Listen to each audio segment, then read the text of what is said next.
Hi, I always like to log in a few minutes early just to make sure that we're live and we're set up and give a few moments for some viewers to come in. Hope that all is well. I check on a couple of devices, so right now I'm checking on my phone to see when the broadcast will start. It says it'll be live in a few minutes. And it's 12:30, and I like to be prompt. So let's start over again. Let's see if we're actually live in here. Yes, we are. So, welcome to this month's Lunchtime Learning. Today we'll be asking or answering the question, who's in your network? As you can see, I'm in a little different spot, so hopefully you have changed it up a bit, maybe going to a different lunch spot. But today we will be talking about who's in your network: advisors, mentors, coaches, champions, or sponsors. And a lot of times these terms are used interchangeably. But we'll just kind of talk today about, are there any differences between the terms and how do we use them? When do we use them? And any questions that you have, please feel free to tweet them out to me. I'll be checking my Twitter account as we go through the presentation. And if there are any questions, I'll try to answer them live. If not, I will get back to you at the I'll get back at the end of the webinar and answer questions. Please, as we are going through this Lunchtime Learning webinar series we've talked about earlier, use the hashtag InvestInYou. If you remember back from January's Lunchtime Learning, we talked about setting goals. And one of the goals that I have are metrics and seeing how many people are actually joining in and listening to these webinars. Are they of use? Are they of value? And so one of the metrics that I'm using is hashtags. How many times are people actually using Invest in You as they follow something that Entropia has said or shared with them via the Lunchtime Learning or any of the tweets, Facebook, or any live presentations that you may have seen or participated. So again, remember the hashtag Invest in You, and you can follow me at Dr. Qualls, DRQUALLS. These lunchtime learnings are extremely informal. Nothing, no presentations, no slides, just really a dialogue. We were very successful our first quarter, January, February, and March. We were able to do 3 seminars, and so we're going again for another 3. We'll do it kind of quarter by quarter to see how it goes and the format. Got a lot of positive feedback in terms of just the format and not being too formal with slides and just kind of very conversational. And so I hope to continue on with that. As with anything, the more you do it, the better you get. And so with this platform, I welcome your feedback. I appreciate your feedback so that I can get better. So again, if you're watching live and you've not subscribed to my YouTube channel, please click on the little button and subscribe to YouTube. If you are watching this via a replay, I ask that you also subscribe to the YouTube channel, Entropia's channel, so that you can follow these presentations, as well as sometimes I may do some impromptu ones that aren't scheduled for lunchtime learnings, but you'll be aware of them and you'll know whenever something has been uploaded to the channel that should benefit you in your professional development. So let's get started. It's lunchtime. Just quick 30 minutes, not even 30 minutes. I try to keep them to 15, 20 minutes of content and then answer any questions. So if you have any questions, tweet them in at DR Qualls. The first thing I want to talk about, advisors. This is specifically to my graduate student audience, graduate student postdoc audience. They often use the term, or we often use the term advisor, meaning that person who is guiding your research studies or your research projects along the way. The advisor is just that, someone who gives advice. You decide, as with all of these people that are in your network, you will ultimately decide whether you choose to receive and follow through with the advice or guidance that they're giving, or reject it. But an advisor does just that. And I think that's really something important that you have to remember in terms of advisors, whether they be your academic advisors, financial advisors, or whomever. They have a certain level of expertise. However, it is ultimately up to you whether or not you take that advice. Advisor and mentor are often used interchangeably. And so as we speak about mentoring, Who are your mentors? Mentors, much like advisors, they are people that have a certain level of expertise in a specific area. That's why you go to a mentor, whether it be a mentor for something career related, whether it be a mentor for something personal related. You're going to that person because you've identified or you've picked them out to be a person that has expertise in a certain area. Um, you're, some people kind of get these things mixed up a bit. So with a mentor, you don't necessarily have to imitate them. So we don't need a carbon copy of that mentor. Yes, they have qualities that you admire. Yes, they have qualities or things that you want to do or be like, or else you wouldn't have identified them to be a potential mentor. The thing about the mentoring is you want to emulate them. You want to take those qualities and apply them to you in your life in the way that you can, not necessarily, again, carbon copying them or being an exact copy of them, because you are a unique you. And we don't need another copy of the mentor. We need you to be who you are and emulate those qualities that you've sought out that the mentor has. In terms of relationships, when you think about mentors, the mentor relationship can be formal, it can be informal. I've found that the best mentoring relationships are usually informal and not necessarily structured. Sometimes when you get into the structured mentoring relationships, it's kind of like a force fit. And if you think about it, those force fit mentoring type relationships, can you be your authentic self? And will the mentor have an opportunity to be their authentic self?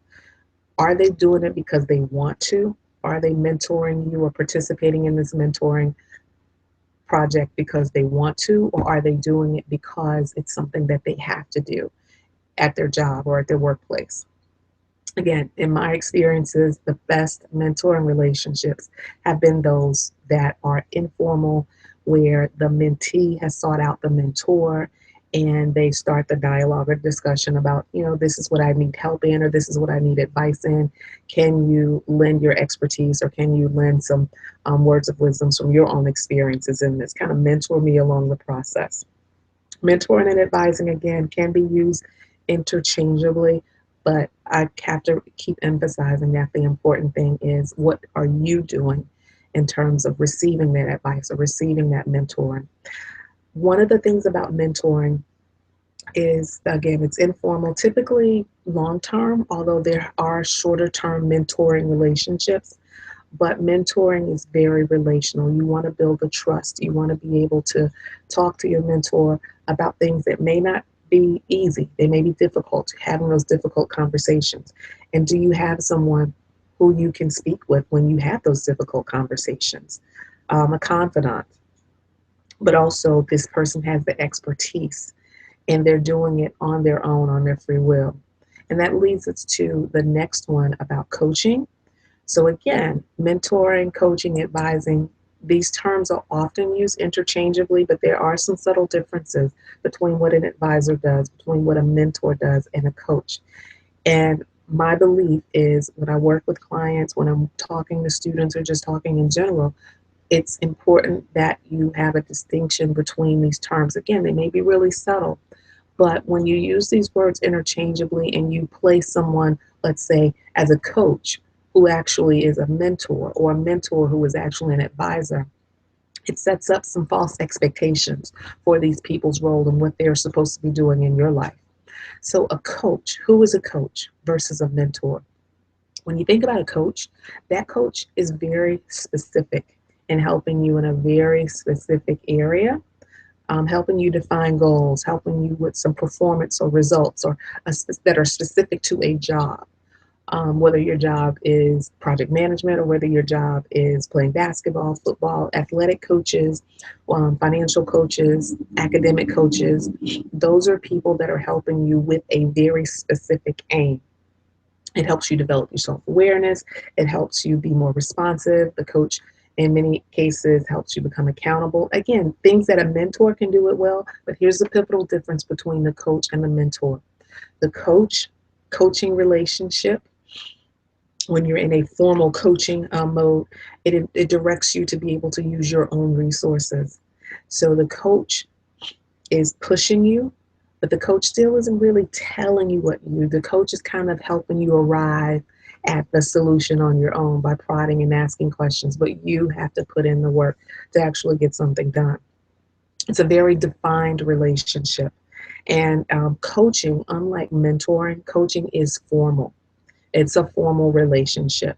Again, terms are interchanged. Can your advisor serve as a mentor? Can your advisor serve as a coach? Yes, he or she can serve all of those roles or have all of those titles, I should say, but they will be in different roles at different times. So you're not going to be a coach, a mentor, and an advisor all in the same instance. You may be that same person, but your role will be very different. You're either going to be advising, you're either going to be mentoring, or you're going to be coaching. Another difference between the coach and the mentor is in mentoring, it's volunteer. So you think about how much time does my mentor have to give to me? I'm very volunteer. Um, and sometimes what happens in mentoring relationships, because of the nature of the mentoring relationship, the informal nature, is that um, how do you say, the accountability is not always there. The meeting times, if you miss a meeting, there's really no consequence for missing a meeting from your mentoring because it's informal versus a coaching relationship. Typical coaching relationships, formal, in the sense of a hired coach. You have paid someone to help you achieve your goals, to help you get more focused. So again, even the most of the elite athletes have coaches to help them.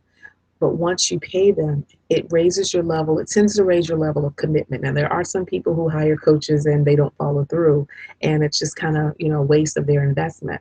But in your coaching relationship, it's one on one, and your coach can pay attention to you because that's what they're there for. Versus the mentoring, your mentor may have competing priorities and you may miss a meeting with your mentor because of a priority versus a coach. Your coach is dedicated to you, it's focused on you and one on one. Hopefully, this is making sense. And again, tweet any questions that you have or email me. I'll have my email contact information at the end of the webinar. So if you have any questions or concern about either of them, coaching, mentor, and advising, we can talk through those. The last one is the sponsor and the champion. Now, as you get older in your career, the more senior that you get, this is going to become very important. If you're fortunate enough to have a sponsor or a champion early on in your career and someone that kind of tracks you along the way, that's even better. Because that champion, first of all, unlike the mentor, unlike the coach, the champion or the sponsor, you may or may not even know who that person is. You may not ever have any interaction with that person. Because typically, the sponsor or the champion is not even typically, it's always. If you're going to be in that role of a sponsor or a champion, you're someone that has significant influence in that organization. You're someone that's in a decision making capacity. You have a decision making authority.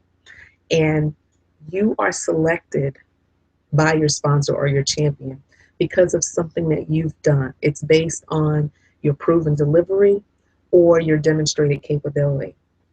And so, one thing to keep in mind is as you're going along your work journey, as you're working or um, presenting papers or at workshops, you never know who's watching you. You never know who has their eye out on you and says, hey, you know what? That person would be really good to do XYZ. And then the next thing you know, you have these opportunities coming your way. And you're saying, wow, how did this happen? I didn't apply for this role. Or how did I get nominated to serve as a lead on this group? Or how did I get the opportunity to serve on this committee?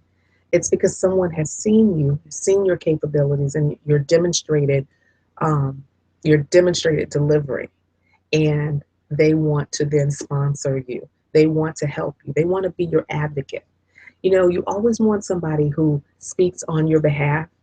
That's what the champion or the sponsor does. They're speaking on your behalf, even when you don't know it. That's why it's extremely, extremely important. I had a lesson on this yesterday. It's extremely important to always strive for excellence because you never know who is watching you. When you are sending out emails, when you are, even if you're doing any type of presentation, and discussions, you never know who's watching and you never know the impact that it's going to have on someone. So always strive for excellence. because you never know who's watching, especially in the instances of having a champion or a sponsor. Um, Mentor, coach, champion, sponsor. What's the difference? Let me pull up a slide really quickly. I said wasn't going to have any slides, but I think this one is one that kind of solidifies the differences between a mentor and a coach. Try to remember, a mentor pours into you. A coach draws out. Subtle differences. A mentor pours in, the coach draws out. They're both there to help you, but in the sense of a mentor, you can sometimes think of mentoring as more nurturing, but the coaching is really all about business. It's all about we've got a mission to accomplish, we've got a goal to accomplish, and that's what we will do at any cost. And it may not always be pretty. Sometimes when you have the mentor tends to be a little softer to help you get where you're going. Not always the case with a coach. It's kind of painful, no pain, no gain in some coaches, kind of like a drill sergeant. But um, today's lunch, it was kind of a quick lunch, really quick. That's kind of a good thing. Sometimes quick lunches are good. Sometimes you just kind of want to sit and marinate and chit chat a bit. But if you have any questions, feel free to connect with me on Twitter at drqualls. I'll put my slide back up here. Connect with me on Twitter at drqualls. Tweet any questions that you have. Do you have a mentor? Do you have a coach? Um, do you have a champion or a sponsor? You may not know specifically who that is, but have you received opportunities that you just kind of like, how did that happen? How did someone know? Then 9 times out of 10, you probably have a sponsor or someone advocating on your behalf that you don't even realize. So with that, I will end our lunchtime learning for today. Thank you for joining in, and I look forward to next month's lunchtime learning. The next 2 months or so, we'll be talking about a couple of things. We have informational interviews, and it'll be fun because as you are starting out on your job searches or whatnot, there are always things that you want to learn, there are always things that you want to do, and you can get in the lunchtime learning aspect of how do you conduct this informational interview. Until then, I look forward to hearing from you. If you don't have a mentor, think about getting a mentor. If you are a mentor to others, how do you stay current? How do you do things to make sure that you are being the best mentor that you can be? Or a coach. That's my job now. I am a coach. If you have any questions about what is coaching or formal coaching, professional development coaching, please feel free to contact me. I'd be more than happy to share with you my journey, how I became a professional development or executive coach, and what are some of the types of things that we tackle as a coach in helping you achieve your goals, your professional goals, your personal goals. So until then, have a wonderful rest of the Wednesday, and I look forward to speaking with you next month. Lunchtime learning, 12:30 p.m. Eastern Standard Time. Bye now.